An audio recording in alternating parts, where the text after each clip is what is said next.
Hello, and welcome back for Soul Care's podcast. I'm Gail and I'm a wellbeing mentor. And if you're new to joining the podcast, you have come in at the last few episodes. I'm sorry, I know you all want it to go on and on and on, but alas, all good things must come to an end. Today's episode, I really want to shine a light on a topic that is really sincere to me, and it seems to be a community problem that's just not going away. And, you know, it probably won't, but let's just start a conversation about it. So last week, I had my first community wellbeing walk where a series of us gathered together and we went for a lovely walk.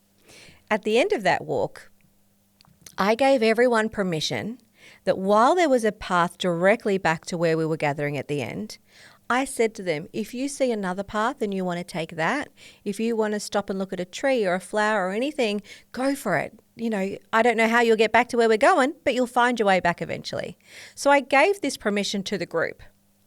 And so we wandered back and I asked everyone to hold their silence for this so that they could be mindful of the details around them. And what was really interesting is as we got back and we all gathered together, one of the participants shared with us that they were feeling really self-conscious, that they desperately wanted to leave the pack, but they really were worried about what everyone would think of them. Most of these people were new to them and they didn't know this individual, but they had this calling to leave the pack and go and look at something else. And he had my permission, but he just felt really uncomfortable and really worried about everyone would think he was a bit of a show off, like, oh yeah, I'm going to leave the pack. I don't need any of you. I'm going to go on my own way and do it my own self. I found it really interesting because I thought, how many times do all of us not go on a path that we felt really called to because we were worried about someone else's perception of us? Now, sometimes the perception can be from other people, and then it can even be sometimes our own self-perception. If I had have thought like that, and I have, but if I had have let it win, I would not have even started Soul Care. I wouldn't have even done the podcast, especially when we've now added this video element to it. Don't get me wrong, there are so many times where I have had a moment where I worry. Do I look right? Are people going to perceive what I have to say? Is there any value to any of it? But I became really great friends with my imposter. And I recognized that when she pipes up, and she's trying to tell me, don't do it. People will think you're a show off. People will think you're over the top. People will think you're just doing it for attention. I recognize now that that is a clear indication that, oh, I'm feeling a little unsafe in this new job or role or relationship or whenever this little imposter pokes their head up. But what I recognize now is that when she does come out, when she does start to fire things at me to say, you know, don't do it. Don't go that way. Don't do this way. They're going to say things about you. They're going to have your opinions. I can now reassure her that they might, and that's okay. So I want to share with you one of the most powerful statements that I was told, and I've read really interesting books on this. People are going to have their opinions. They are going to say things about you.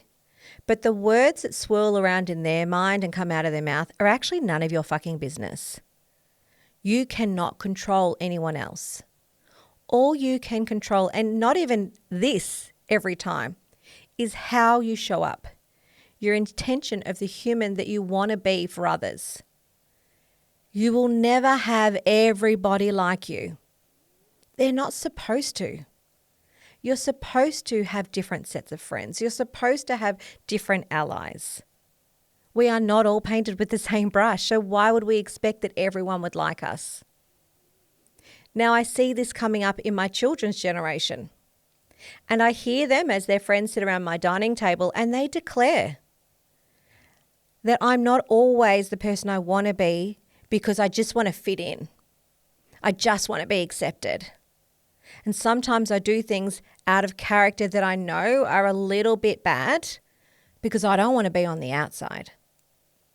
And this is an old story. This is not new. But what the difference is, and what I really love, is that we're growing this generation of young kids who are so darn comfortable having vulnerable conversations to let us know where they're at. Now, this is not necessarily my kids telling me these things. These are other people's kids telling me these things.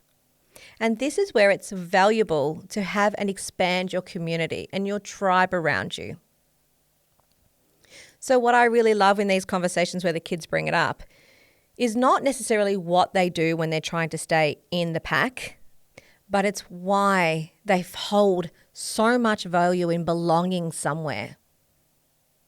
So when this guy shared this, this reflection with us at the end of the circle, and he shared it with everybody, I just took a moment and I expanded and I said, thank you so much for sharing. That's really brave and genuinely a fear that many people have. How will they see me? What's their perception of me? Are they going to say things about me? Yeah. So I expanded that whole conversation to the group. I just want to expand exactly what this fellow has just shared with us. This is not a new dialogue. This is not a new fear. This is generations old. And I suppose it comes back to, where does it come from? And I see this as two parts. First part is, as human beings, we are meant to belong somewhere. It is so important to every foundational thing that we create and we respond to is belonging somewhere. And we have such fear that we could be rejected from a group, in isolation, cast out, that we'll do anything we can, even if it's denying ourselves simple pleasures like your own journey down your own path, because we're worried about what people will think of us and we're worried about what they'll say. So that's part one. Don't want it to be isolated. Don't want to be cast out from the pack. Part two is a little bit more confronting. And I say this with the biggest, most open hearts. But part two is judgment. Judgment is really fascinating when it comes to why we do it and how we do it. So, for example, we might be worried about someone judging us, right? So in this instance, if I move away from the group, everyone's going to think that I'm doing it because I'm being rebellious to the group and all those sorts of things. But that judgment of other people's thoughts generally connects back to because you've often been judging others. So we presume that other people are judging us because we actually do it a little bit of ourselves.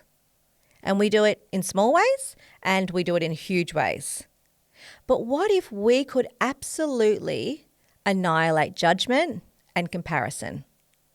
If we could just let people go on the journey that they want to go on without controlling it, and sometimes it's going to be ugly, and sometimes you're going to wish that they went another way, but it's actually none of your business. Just like their thoughts and their ideas and what they say about you is none of your business either. Now, it's hard, and it's so hard for us to wrap our mind around this concept. But let me say it again. Their thoughts and opinions and the language that they speak has got absolutely nothing to do with you. It is none of your fucking business. And I say this with so much love and grace, even though it's a bit sweary, because once you get this, man, the places you'll go, the things you'll explore, the businesses you'll start. You can be shaking and you can be nervous, but you do it anyway. And if you hear some stuff about you, or if it gets back to you that someone said something, and trust me, in my new business, I have had people repeat to me things that other people have said. And here's another space for two reflections. One, I have a choice at how I respond to other people's opinions, which is I choose just to, oh, well, that's an interesting takeaway. But the other thing too is it makes me kind of question the motive of the person who told me that story. And I bring this up to my kids all the time. Okay, so you've been told this information that so-and-so said this to you, either online or in person. Okay, so what they said is none of your business. They can rattle their mouth off as much as you like, as long as you're living to your integrity and your wheelhouse of love and compassion and grace. I know it stings, but the right people who love you will still crowd around you and be there for you.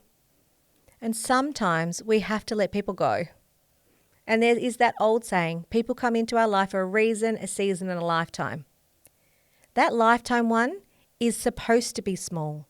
Life is transient and it's fluid. Just like the seasons, people come and go, and that's okay. It's only when we try to control the friendships or control the narrative that things can get really hurt and really upset. So I hope that what I've offered you today can give you a little bit of liberation from all of this crap. And if you're worried about the judgment of others, just take a little second to reflect on, oh, hang on, do I actually judge other people? Maybe I do. Probably I do. We do that because comparison feels comfortable. But what about if you're a part of this new group of people who just go about, stay in their lane, stayed focused, and when the imposter comes up, who should be the only one you care about, you offer them love and grace and let them listen and tell you what's hard and what's challenging for them. That's the only growth you can control, is your own. Thank you so much for listening, and I really enjoy our time together. Thank you. And that is all for today, folks. I feel so grateful and blessed to be able to share these stories with you and to bring us together as a community. I'm Gail Wilson, and this is Soul Care's podcast, Naked. You can find further resources at my website, soulcarehealing.com.au. These resources are designed to support you and your family as you experience big emotions through this journey back to empowerment, healing, and self-connection. Don't forget to follow and subscribe so that you can get notifications on the next episode as it lands. Take care and just be kind to yourself.